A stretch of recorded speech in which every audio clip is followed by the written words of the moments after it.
Herzlich willkommen, liebe Leute, für eine neue Mission im Blick auf Europa. Den 15. und 16. September war am Site von der Uni Belval ein Evenement über 25 Jahre Interreg. Und die Frage ist vielleicht, was hat man Europa zu tun? Aber Interreg als Anfang ein Programm über die territoriale Zusammenarbeit, grenzüberschreitende Zusammenarbeit. Und dafür habe ich mir gedacht, dass das ein guter Abhänger wäre, für eine Sendung darüber zu machen.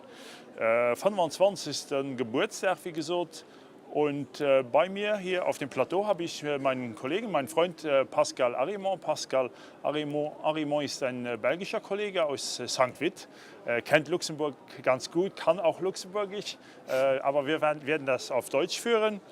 Und ich habe Pascal angesprochen, weil er eigentlich im Regionalausschuss aktiv ist, sehr aktiv ist, auch im Verbraucherschutz, im Kommission der Verbraucherschutz und Industrie, also eigentlich prädestiniert, um zu diesem Thema Stellung zu nehmen. Und Pascal, herzlich willkommen und vielen Dank, dass du mitmachst bei dieser Sendung. Und ich habe dich kurz vorgestellt.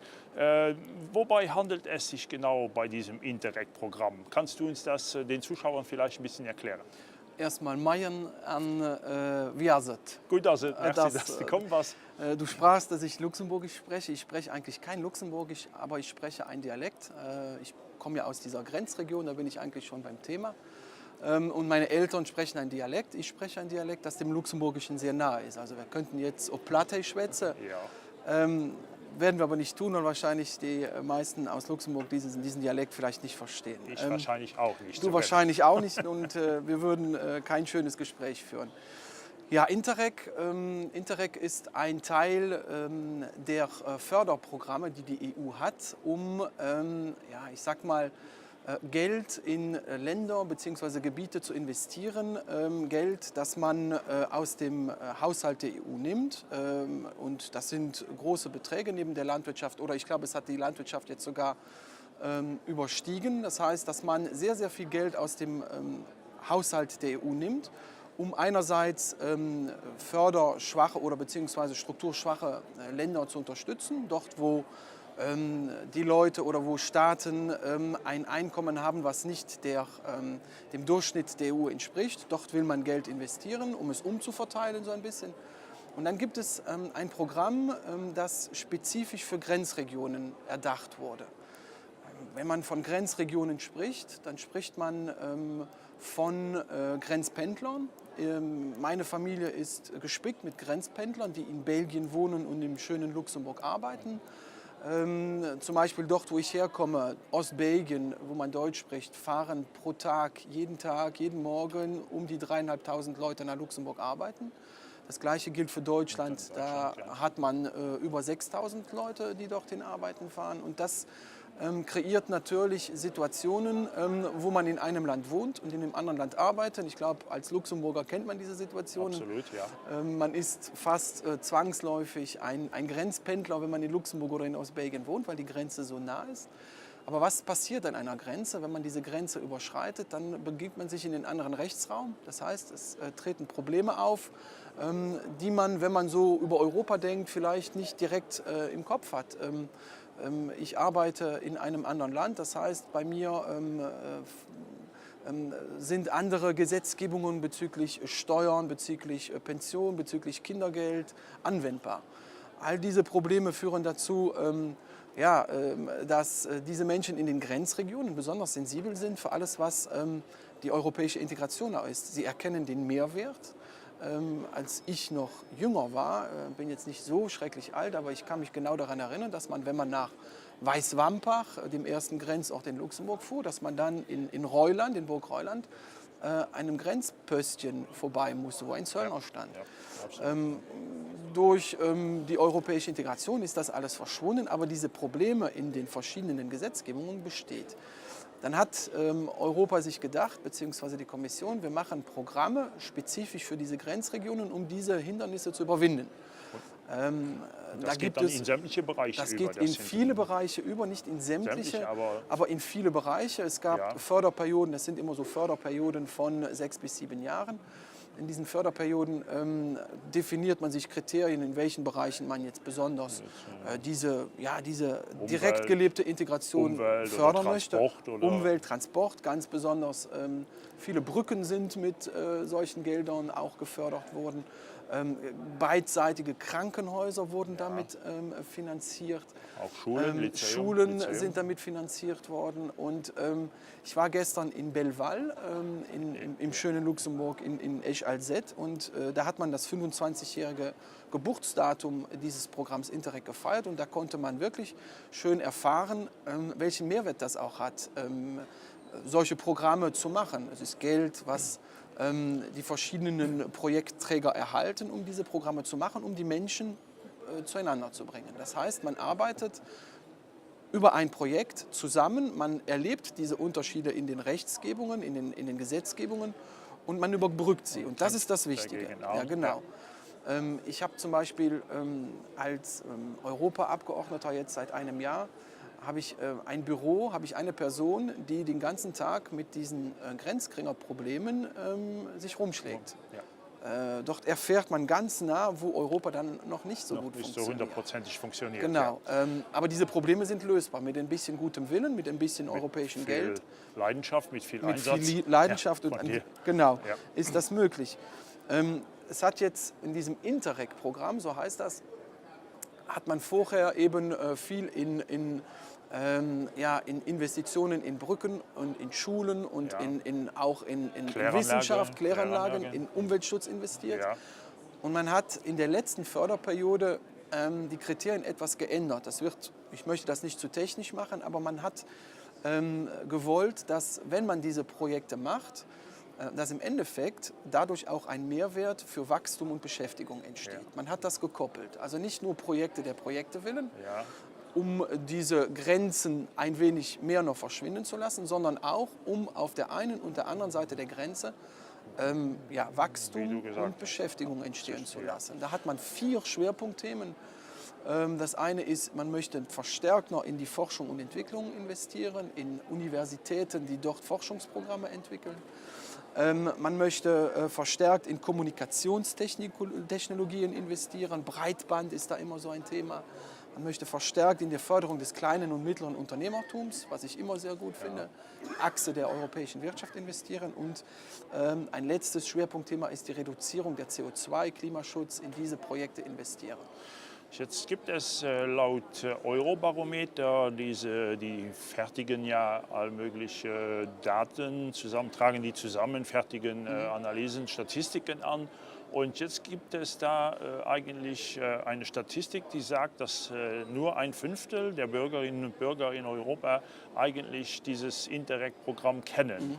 Erstens mal, wie erklärst du dir das und wie können wir dem entgegenwirken? 1/5 ist ja eigentlich sehr wenig. 1/5 ist sehr wenig. Man muss natürlich auch wissen, Europa sind 504 Millionen Leute mittlerweile und es gibt Studien, die belegen, dass so um die 1 Million Menschen Grenzpendler sind in diesen 504 Millionen Leuten. Das kommt in etwa hin. Das ist dann 1/5, die direkt damit konfrontiert sind. Es ist an sich eine Zahl, die beeindruckt, die aber auch zeigt, dass viele Menschen mit Grenzen an sich nie in Berührung kommen. Ja.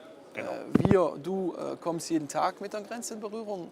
Jemand, der in Hessen wohnt, inmitten eines großen Landes. Inmitten eines großen Landes, der in Madrid oder ich weiß nicht, wo in Europa wohnt.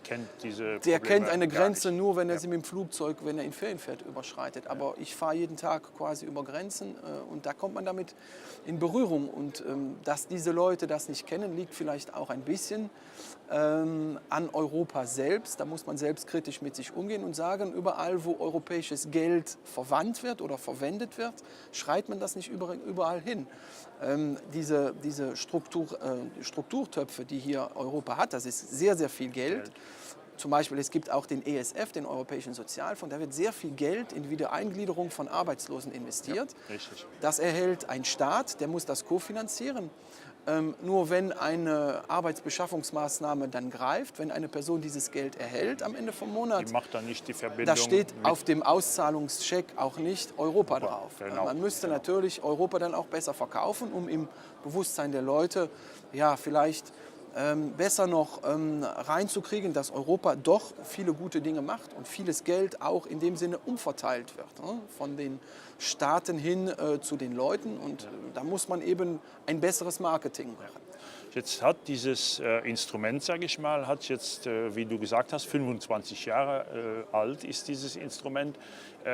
Jetzt gibt es ja Überlegungen und auch mit Sicherheit von deiner Seite, von deinem Komitee, wie man das in Zukunft noch besser gestalten kann oder anders machen kann, der Zeit angepasst und so eine Vision entwickelt für die nächsten Jahrzehnte, sage ich mal. Ja, genau. Wie kann das aussehen? Wie bei vielen Projekten, die über die EU gefördert werden, gibt es ein Regelwerk. Das Regelwerk wird regelmäßig angepasst.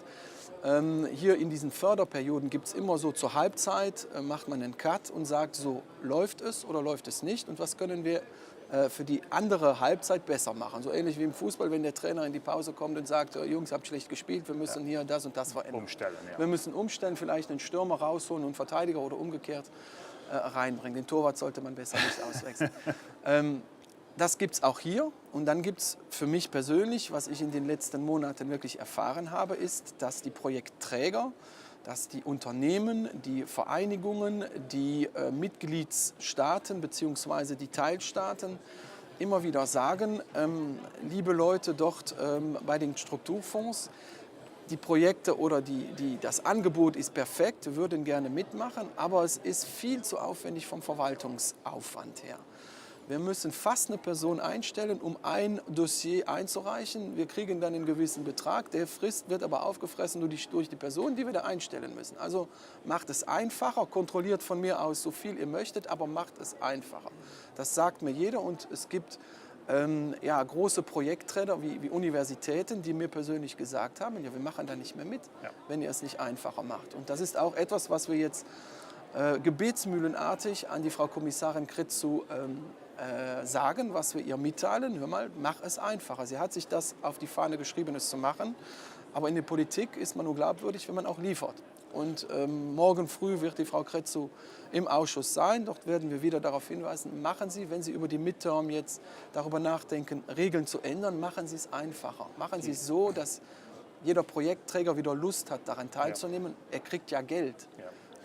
Die luxemburgische Ratspräsidentschaft hat ja auch einen Vorschlag irgendwie in diese Richtung gemacht, um die gegenseitige Prozeduren, ich sage mal Deutschland und Belgien, um das harmonischer zusammenzufügen und auch zu vereinfachen. Das geht, denke ich, in diese Richtung. Das geht genau in diese Richtung und nur so kann es gehen. Wenn jemand europäisches Geld, was er umsonst kriegt, nicht annimmt, weil er zu viele Dokumente ausfüllen muss, dann stimmt was nicht. Aber das ist so ein bisschen das europäische Übel. Ne? Weil man mit europäischem Geld besonders sorgfältig umgehen muss, weil man ständig kritisiert wird, dass Europa Geld für Dinge ausgibt, die nicht korrekt kontrolliert sind. Will man es besonders gut machen. Deswegen gibt es dann auch diese Kontrollmechanismen und diese Auflagen. Das kann man aber einfacher machen. Ich meine, jemand, der in einem Betrieb arbeitet und einem solchen Projekt mitteilt, der hat keine Zeit für, 400 Seiten Dokumente auszufüllen. Genau. Das ist so. Und das muss Europa merken und das muss auch dann geändert werden. Sie sehen, liebe Zuschauer, die EU ist nicht nur Krisenbewältigung, sondern hat auch ganz konkrete Antworten und ganz konkrete Instrumente für alle politischen Bereiche. Hier einen sehr wichtigen Bereich, der eigentlich unser tägliches Leben prägt. Und die Bürgerinnen und Bürger erwarten das auch von uns, diese Vereinfachung, sage ich mal, und sinnvolle Projekte, die einen Mehrwert bringen. Und erstmal, Pascal, vielen Dank für dein Mitmachen, für die Erklärungen. Du hast wirklich sehr viel zu dieser Sendung beigetragen, den Zuschauern erklärt, anhand ganz konkreter Beispiele, wie das funktioniert. Und ich bedanke mich. An euch, liebe Spektateuren, gebe ich merci so für das Nachgucken. Das kann ja am unserem Rendezvous die nächste Woche auch hier von Brüssel. So, ich merci für das Nachgucken.